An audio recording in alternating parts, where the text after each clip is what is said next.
Eating with DeKaylin. Yes, today is Monday, 26 May 2025. I'm Tanis Coralee Leonhardi. She here to Seattle. And this is DeKaylin Metcalf. And one interviewer, one interviewee after his trade from the Seattle Seahawks to the Pittsburg Steelers. And he was traded in March 2025. I've previously covered this on this channel, actually last month, April 2025. It's May 2025 now. And so I'm going to talk about the format of this interview a little bit. And while I go through this, I'm going to have a Franz. I'm going to try and eat the whole pie. Franz chocolate cream pie. So one of these is 480 calories. I've had some Franz pies before. I have not had chocolate. So this is... I went out yesterday and was looking for like a good $1 item from the grocery store, and this was in the $1.00 to $1.99, so it was $1.50. So I was spending off a gift card. Anyway, so the format here is, I've previously highlighted an interview format that was a solo interview. So this is a little bit different. There's an interviewer and an interviewee. Well,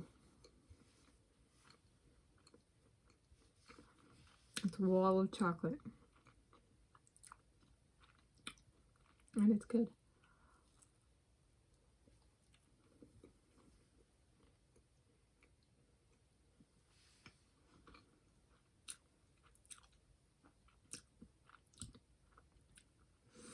The other item on this price range that I might get is like a top pot donut from the grocery store, or like the in-store bakery donut. So I was happy to find this. I was like, those are competitors. Which, in an interviewer and interviewee format, are they competitors? I watch some of this stuff and I wonder about that. I'm like, as a spectator to the interview, I come in and I'm like, I remember the guy getting signed with the Seattle Seahawks. I wasn't even living here at the time. I was tweeting about it. MVP, most versatile player, DeKaylin Metcalf. We go way back, including his wheelie gif for getting donuts. So I thought this was fitting. A donut competitor, but I'm not as fast as DeKaylin, so I'm not competing with him. But like, point being, DeKaylin inspired pick. And I guess it's a way of, I was thinking about it yesterday, and it's like, what am I trying to say? Maybe it's in a best way for me to kind of contextualize a one-on-one interview is like, I've had a bunch of like group on one interviews where I'll be interviewed by a group of people, or be in a setting where I have to represent myself in front of more than one person. I think what I kind of came away with was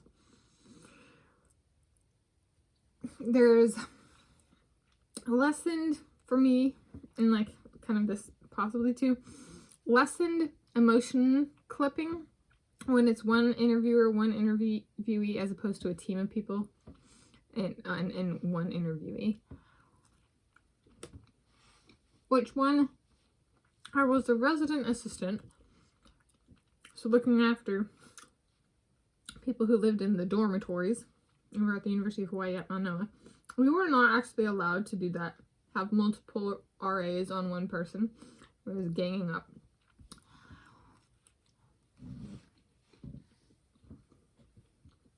So I remain wary in settings like that. So I guess what I'm trying to say is, sometimes the interviewer can be a douchebag. Sometimes the interviewee is not. He's smiling, he's happy. I like the man. I've always liked the man. I miss him being in the Seattle Times. I ain't seeing his name on the paper.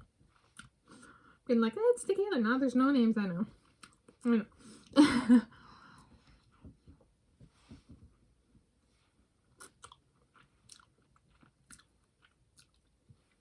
This is very good, by the way. And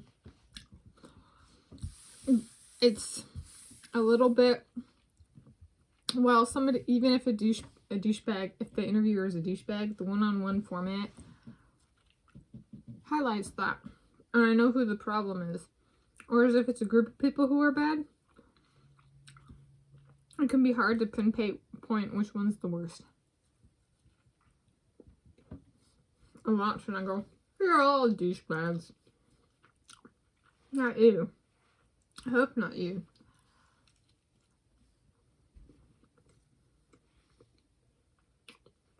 But yeah. So that is a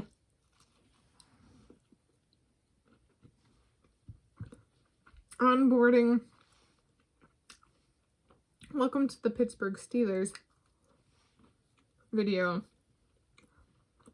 It was a good interview format to keep him on his toes. However, also not put undue pressure on him. I just want a 73 out of 10. It was very good. It was an indulgence. Thank you for joining DeKaylin and Tanis and DeKaylin.